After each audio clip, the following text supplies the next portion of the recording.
Hey, welcome to our August cybersecurity webinar. This is the top 10 cybersecurity mistakes businesses make. So it's maybe not a definitive top 10, but these are just 10 that jumped out at me based on some of the work we've been doing with clients and content of these webinars. I'm joined here today by Laura Baker, Executive Director of CyberWyoming and key partner in our Cybersecurity for Small Business program. So we'll talk a little bit more about that at the end. This webinar is going to be more of a panel presentation with Laura chiming in on each topic with her expertise after I've gone through some basic info. As usual, before we get started, I want to mention that this content was created by the Wyoming Small Business Development Center Cybersecurity for Small Business pilot program. The cybersecurity program is fully funded by the U.S. Small Business Administration. Just a word about the SBDC. We provide no-cost business advising for small businesses at any stage throughout Wyoming. Visit us at wyomingsbdc.org to connect with an advisor in your area. You can also access recordings of previous webinars, including all of these cybersecurity webinars that we've done over the last couple of years. I think there's almost 20 up there now. You can also see future training opportunities and register for them on there. All right, so we're not going to start off with any big rationale and background stuff. We're going to get right into what various sources have identified as mistakes businesses make when it comes to cybersecurity. And in the lower right hand on these slides, there will be a link to the source where I got some of this material from if you want to check those websites. I think I'm using 3 different sources on this, and they all had great ideas. So we're going to talk about those mistakes, whether it's ignoring basic cyber readiness practices or throwing tons of money at issues that aren't necessary to address or that you can frankly do yourself. And to that end, we're going to finish with some basic essential practices that you can put into place yourself for no or low cost. So number 1, lack of leadership support. So let's say there's a cyber attack or a data breach at an organization. Who's going to be the one who has the most to lose and who will be the most upset? It's probably not a frontline employee, it's going to be the CEO or business owner. So if leadership doesn't invest in proper tools, training, and systems to be cyber ready, they're actually the ones to blame, not the employee who clicked on that phishing link and who wasn't properly trained. As we keep saying, cyber readiness is just another business function. It's like inventory management or accounting. It's just another thing we have to do. And if leadership doesn't take it seriously and buy into it, actually put their whole enterprise into jeopardy. All right, let's justify cyber readiness monetarily. Poneman's 2022 cost of a data breach report estimates that a data breach costs $164 for each compromised record. So think of that. Even for a small business managing a few hundred customer records, you're going to get into tens of thousands of dollars in no time. All right, so maybe you're a business owner and you're like, hey, I don't want to be a techie. I don't want to be the cybersecurity expert. Appoint someone on your staff to be a cyber leader and then oversee and totally buy into that effort. But I mean, of course, like any function in your business, don't completely walk away. Provide support and authorize necessary actions. And a great way to get a cyber leader going is to have them complete the training. And then I know we've plugged it a million times. We do because it's so valuable. It's the cyberreadinessinstitute.org. It's a public-private partnership that provides 2 different levels of cyber readiness training. One of them is a foundational 2-hour self-paced course that is perfect for your staff to go through. The other is a certification course that's about 6 hours and has some practical assignments and things to do throughout the course. And that's really a way to get your cyber leader trained up and let them know what the capabilities are of being that cyber leader in your organization.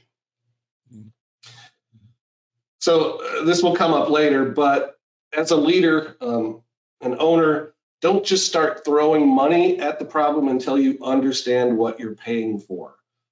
If you don't have the expertise in your organization to address cyber readiness, look for an IT consultant or ask your own staff IT people to make recommendations for tools they need to purchase and install. In the case that you do have an IT person.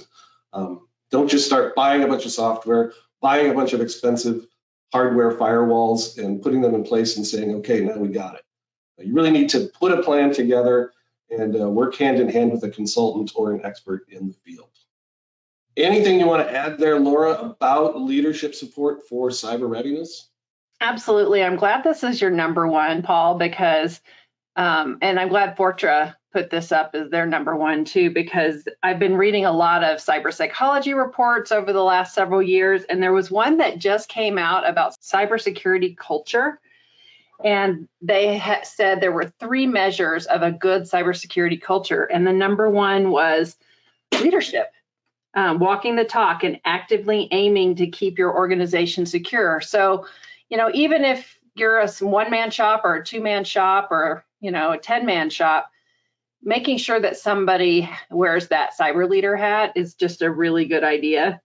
And the other 2 measures of this under leadership support were, the other one that I thought was the most interesting, let me put it that way, was individual beliefs. If somebody believes that they are behaving in a cyber secure way, then they actually are. And so those beliefs are influenced by the behavior of the leader as well. So bottom line is leaders need to walk the talk when it comes to cybersecurity. All right, great, excellent. Let's look at number 2, underestimating threat level. And we always talk about this too, but it bears repeating as most of these things do. A lot of small and medium-sized businesses ignore cyber readiness because they think they're too small to be a target, when in fact, criminals know that they lack IT resources and readiness measures, so they are the ones that they often hone in on because they think they'll be able to score easier. Also, the misconception that you can be done with cybersecurity and have that set it and forget it attitude, when of course we know cyber readiness is a stance of ongoing vigilance and needs to be taken care of constantly. All right, another problem with small and medium-sized businesses in regards to cybersecurity is misallocating resources, and we talked about this previously on the other slide, but really, let's be realistic. You likely will have to spend some money, and cheaping out may come back to bite you. We don't do accounting by hand in ledgers anymore. We pay for QuickBooks subscriptions for a reason. Also, when it comes to personnel and expertise, just because your brother-in-law knows about technology, he might not have the type of IT expertise that you need. You might have to pay a consultant to set up a firewall or properly configure your network. There are open source cybersecurity tools out there, but they often lack ongoing support. They often don't meet many regulatory measures that we'll talk about. Emerging threats are something that they may not be keeping up with. So paying for an enterprise solution is an expense, but it might be better depending on your needs, especially if you're dealing with sensitive or regulated data. Anything to add here, Laura? Yeah, I like what you said about being done with cybersecurity and how you're never really done. It's kind of constant vigilance. I think that came from a movie, right? Constant vigilance. Sounds like a movie. Yeah. and I think that a really good example is actually going through southeastern Wyoming right now of this constant vigilance and not being done with cybersecurity. There's a DocuSign impersonation going around, and what it does is it steals your contacts and then sends DocuSign impersonated documents to all of your contacts. But I just got a report from somebody who was actually expecting a real DocuSign contract from an actual contact that got hit with this scheme. And my friend clicked on this, and all of a sudden, all sorts of weird things started happening on his computer. So his antivirus stopped it. His Microsoft account, he got notified that it wasn't canceled, but it was suspended. So he had to go to his Microsoft administrator to change his password and unsuspended his account. And we think it might have gotten suspended either because they were trying to get into his Microsoft account and they couldn't because he had two-factor authentication on it, or they got into it and they were trying to send all these spam emails about this fake DocuSign. So we're not really sure what happened, but he's to the point now where he's going to rebuild his computer. So you're never done with cybersecurity. You can be really, and this person is very cyber aware, but even the FBI agents in the cyber crimes unit has said, I've clicked on stuff I shouldn't, because the scams are getting better and better and better.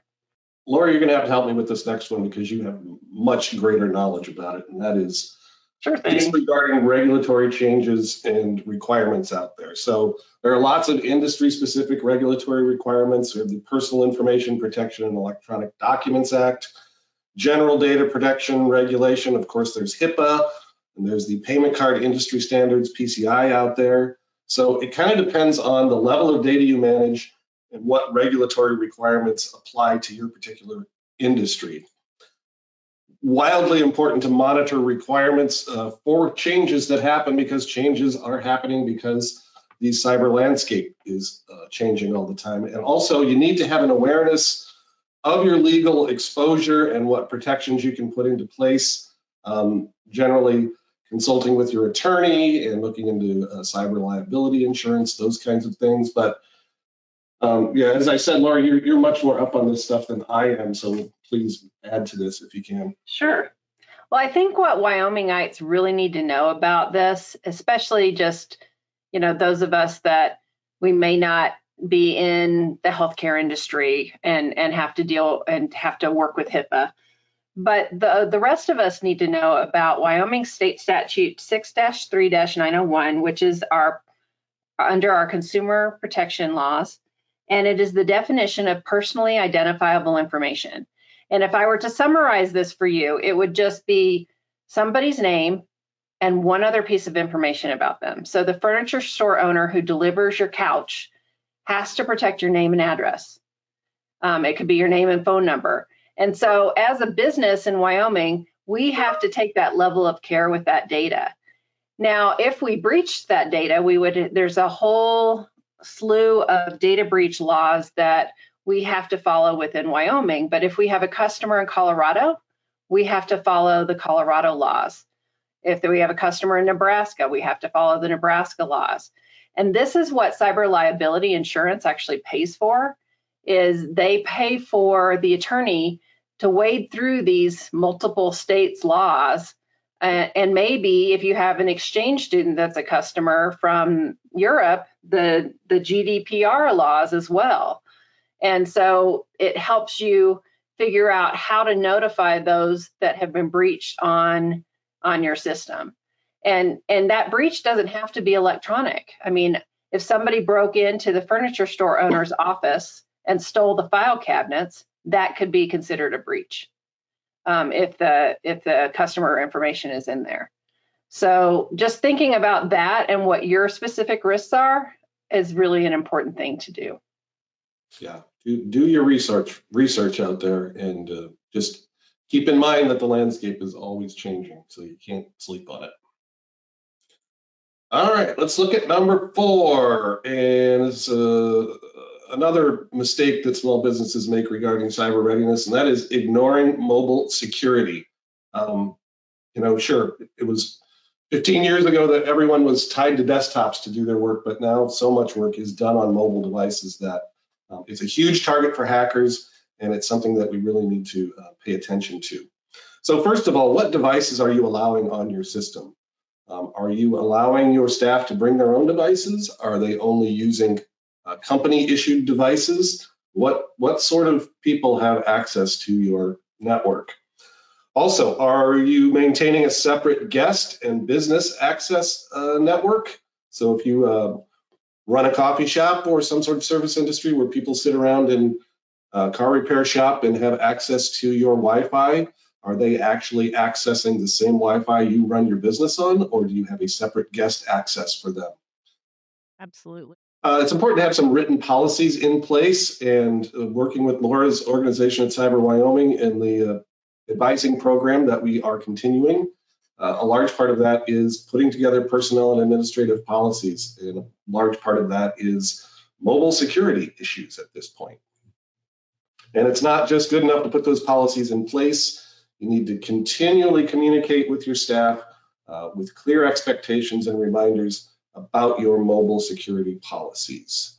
I know this is one that you are big on, Laura, so what can you add to this? Well, I think everybody uses a personal phone for work. I mean, there's a lot of people out there that do, especially in small businesses, and that makes sense. But as a cyber leader, I think we should make sure that our employees that are using their personal phone for work, and that could just be email and calendar, it doesn't have to be anything else, that those employees know how to securely and how to secure their phone. Like a 4-digit PIN can be cracked by a 7th grader in about 20 minutes, according to the FBI. So at least use a 6-digit PIN. And then the second thing is, if that phone is lost or stolen, does that employee know how to remotely wipe it? It may not be enough just to lock them out of their email system or change their password. You may actually want them to remotely wipe their contacts and factory reset that phone if it's lost or stolen. And so, ask them before you allow them to put the work email on their phone. Ask them, have this conversation, and see if you're comfortable with how they're managing their own phone. This one is one that I really think about a lot, and I think is really a big mistake that small businesses make. And there's really two misconceptions. One is we think becoming cyber ready is too expensive, so we just ignored it altogether. And the other thought is, hey, I'll just hire an expensive IT consultant to take care of all my cybersecurity needs. If you can afford somebody like that, go for it, but know what you're getting. And just make sure you're getting what you need and not paying for a lot of stuff that you don't need. So if you do hire an IT consultant, ask for references, talk about response time and their availability, which are two huge issues. So if you have an emergency, your system goes down or you're hacked Friday at 6 o'clock, you want to make sure that there's somebody there who can pick up the phone or come over to your office. You want to make sure that your business doesn't go down just because the person that you're relying on to help you with the cyber attack is not available. If you do buy cybersecurity products, make sure that you have resources to keep them updated and maintained. So, yeah, you've bought this great tool, but it is not compatible with your system or your operating system. That's not a good match. Make sure the product matches your level of expertise. I mean, can you actually maintain it yourself and keep it updated? Or the hidden cost might be that you have to pay for help to make sure your current hardware is capable of running it. So you may have to buy new hardware for a software tool that you have purchased, and you've just taken a hit to your bottom line. When you do buy products out there, as I said before, look for enterprise grade products that are appropriate for your business, but really that are also user friendly. I mean, there are all kinds of platforms out there that I wouldn't even know how to start with. So you really need to investigate and make sure it's something that makes sense to you, meets your needs, and that you can actually operate. Again, no-cost open source products are out there. They might be perfect for your home systems, but they may not be busy ready depending on the size of your particular enterprise. Maybe if you're a 1 or 2 person operation, you can use an open source password manager. We've recommended some in the past, but with larger groups, you're probably going to need to dig into your wallet a little bit. But it doesn't have to be expensive either. I mean, you can get a firewall for a small business of less than 10 people for, just a few $100s. And you can get a password manager for a small business with less than 6 people for about $40 a year.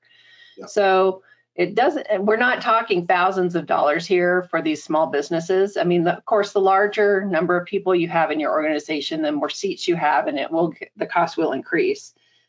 One of the things on the product purchase hidden costs, one of the things that you should think about hidden costs. If you do decide to contract with an IT provider, make sure if you already let's say you're replacing an IT provider that maybe closed shop or isn't in your town anymore. I always say go local first, because then you can go bang on their door if something happens, and that's really helpful. But the second thing is, if you're switching IT providers, just make sure that they can support the products that you have. Many IT providers out there their expertise is specific to products, because there's hundreds of products out there and no one person could potentially learn all of them. They learn the basics of what it should do, but you don't want to have to pay for their training costs on a brand new product. So, when you're interviewing somebody, just make sure that they can work on the equipment that you have. Great. Okay, so our last half here, I think we kind of got into the more technical ones at the beginning here. The last half here, we'll probably go through a little bit quicker. Mistake is overlooking the human element. So those of you that are here, this probably doesn't apply to you because you're taking this issue seriously and educating yourself and seeking out information. So we know, if you've been with us before, over 90% of cyber attacks are due to human interaction. Somebody clicks on a link, somebody does not spot a phishing attack and falls for it. But money spent on cybersecurity tools cannot change that human behavior. And those social engineers out there only getting more sophisticated. And the top attack vector currently is simply stolen credentials. They've found your password, they've guessed it, they've found that you've used it over multiple platforms, and now they're attacking you from all kinds of different angles. And the only thing I would have to add to that is that 68% of breaches involved human error. They're not doing it on purpose, they're just making mistakes. Yep. And we're going to talk about personnel policy, I think, on one of these upcoming slides, but make sure that you're removing employee access to your systems as part of your termination checklist, because keeping an employee on your system and having access to it is, no matter if they're the greatest employee in the world, accidents can happen, and it's tragic when they do, but they certainly do. All right, let's look at number 7, and that is undervaluing employee security awareness training. This goes hand in hand with the human element. You want to make sure that you're including cybersecurity awareness in your onboarding procedures, just like, here's the break room, here's how much coffee costs, here's where to park. These are also our expectations and our policies for cybersecurity awareness. Just make it part of your onboarding packet and process. We talked about this in last month's webinar, so if you want to go back and get that recording, we talked about how to create a year-long cyber awareness training plan. As we said before, we're never done with cybersecurity. It needs to be an ongoing conversation. And making a plan, much as you do a social media plan or a marketing calendar, create a year-long cyber awareness training plan. But don't become completely glued to it, because other topics might come up during the year, but use it as a structure so at least you have training top of mind. And include cybersecurity awareness topics in regular staff communication, like staff meetings or periodic emails or newsletters or break room posters. Just keep it top of mind, just like we have to do with employee safety in the workplace. It's just another part of HR at this point. Absolutely. We have 5 minutes of what's happening with scams that we've seen at every staff meeting on a weekly basis. I would encourage everybody else to do that too. All right, great. We're moving on to number 8. Here's a big mistake: relying on basic antivirus alone. Again, I think this might depend on the type of data you're managing and the size of your organization, but antivirus is great. It's a tool. You should definitely have it in place, but it's not a complete solution. It's just a component of an overall cybersecurity plan. In fact, complex threats can bypass basic antivirus suites out there. If you require more security, depending on the data that you're managing, you might need additional hardware and software solutions like physical firewall switches to isolate your system components, and network scanning and threat detection tools out there too. So these are other components that fit into that building block of antivirus to make a more complete cyber readiness system. So when you're looking to add additional protection, again, consider your industry, the kind of client data you manage. We talked about industry-specific regulatory issues, and make sure that the additional levels of protection match the kind of data you need to protect. For example, a healthcare provider might have client data that is far different from a general contractor out there. Absolutely. And a lot of people don't know the difference between antivirus software and endpoint protection. Endpoint protection is more expensive for a reason. It's got a group of nerds in the cloud that are analyzing the traffic that comes through that software all the time. Antivirus software does not do that.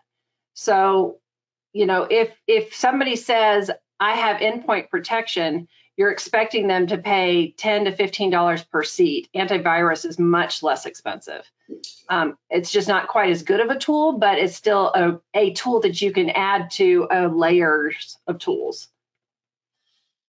Yeah, and I don't know if anybody on the webinar today is dealing with government contracting information, but there are more and more regulations happening regarding how to deal with unclassified, what do they call it now? I can never remember what the term is, but basically— Controlled unclassified information. Yes, controlled unclassified information. I always get them mixed up. In fact, even the actual terms of the contract itself are now subject to certain regulatory system setups to protect that information as well. And we're going to be addressing that as we move on into the next year of the program here. Okay, almost there. Number 9, not having an incident response plan or IRP in place. So what's an IRP? It is your roadmap for how to recover from a cyber attack and prevent future ones. In fact, you're probably going to need to have a formal one in place even to get cybersecurity liability insurance. So without that incident response plan in place, it becomes a real problem because during an attack, every second counts. If your team has a written plan in place, you can act way quicker and possibly lessen the damage. And more importantly, increase your recovery time because every hour down is an hour that you're not doing business and not generating income. So creating that incident response plan, again, something we can help you with our long-term advising opportunity through this program. It's just the first step. Once you have your checklist or your list of steps to take during an attack, you got to practice it with your team. You got to do simulations, make sure everybody knows their role, and then even their backup role because people get sick, right? And then review that plan regularly, especially after you've made any sort of software or configuration change or added new tools to your network or system. Update the plan as changes occur in your organization and the whole cybersecurity ecosystem and the threats that are known out there. The first thing that happens during a cyber attack is panic, and panic costs time and money. And an IRP helps alleviate that panic by knowing, okay, here's the steps that we need to put in place. And Laura is really great at helping people put these together. So any other tips? I would just say, we've trained several people at the SBDC to use our exact process that makes it a lot simpler and easier to go through. So if you're struggling with this, talk to your SBDC rep or CyberWyoming rep or anybody like that, and we can definitely help you. Great, yes. You don't have to do this yourself. That's why we're here. Let's do the last one. And we're going a little over time today, but that's all right. Not having personnel or administrative policies in place. Now, of course, nobody wants to add more policies to their HR function, but cybersecurity, again, regular function of doing business, and it just adds another layer to your operations. If it's not in writing, let's face it, it probably won't be put into practice. It takes time, but it's super important. You don't have to start from scratch on these. Again, we can help you with this, but there are a lot of samples out there to use as a starting point, many of them industry specific. You can also use the evil AI to generate an outline of these policies. It's actually something it's really good at doing.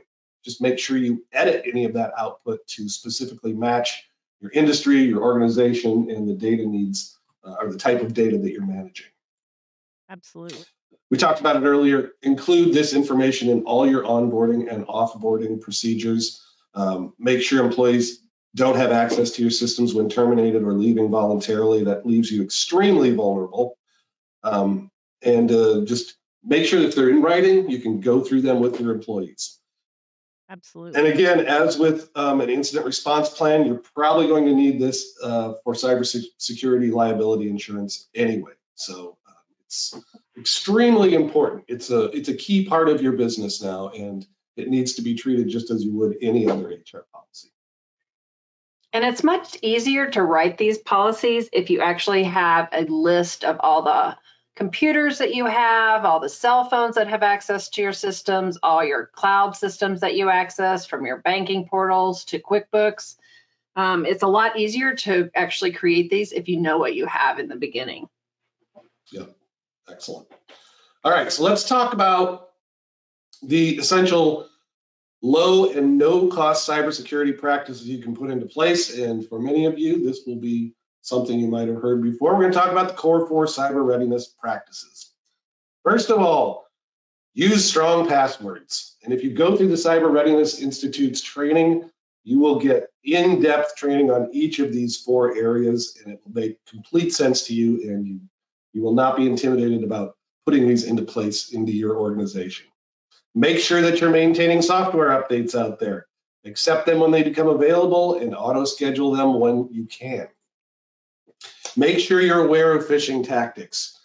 They're getting so sophisticated right now. This DocuSign one is a great example. I've seen some screenshots. Totally looks legitimate. And anyone can fall for them, but if we have some basic knowledge, we'll feel a little more confident about the actions we're taking online. Absolutely. And finally, be wary of USB and physical drives. Cloud storage might seem scary, but it's got so many redundancies built into it that it's much more secure than the hard drive that you throw into a file cabinet that might be consumed by a fire, and you'll never see that data again. So these are things that you can do yourself today and that you can put into place to make you at least have a baseline of cyber readiness. Anything else there, Laura? Absolutely. I would say just start talking about what people have seen at your staff meetings as well. It's free. So ask them what they've seen in the live, and then have a 5-minute staff meeting discussion, because that'll also help affect your culture. Yeah, I agree. Again, ongoing conversation is what we're really talking about here. Absolutely. All right, I don't know if anybody has any questions. I wish I could promote the September webinar topic, but we have not settled on one. Absolutely. But that will happen within the next week, and you'll see that information from our email, newsletters, and social media feeds. So as I said, our cybersecurity program is continuing through the next year. We will continue to offer situational advising, or if you want a long-term advising opportunity, which is a comprehensive assessment of your current cyber readiness status and inventory of your hardware and software, development of an incident response plan, and administrative and personnel policies. We can put together and hold your hand through all of that. We have had something like 45 to 50 businesses throughout the state that we have done this process with, and it seems like a heavy lift, but it's actually kind of a good time, right, Laura? Yeah, everybody has fun. I mean, I've actually said, this was fun. I had no idea. Yeah. People might come in with a little bit of fear, or they're a little bit embarrassed that they don't have these things in place, but this is a no judgment zone, and our goal is to work together to improve our cyber readiness stance in Wyoming. That's why we were selected to run this program, and that's why we will continue doing it well for the next 12 months. So I think that's all we have today, and I want to thank you, Laura, for joining us today, and we will probably see you on one of these in the future as well. Yeah, thank you, Paul. Thanks again for attending, and hope to see you next month. Thanks, everybody.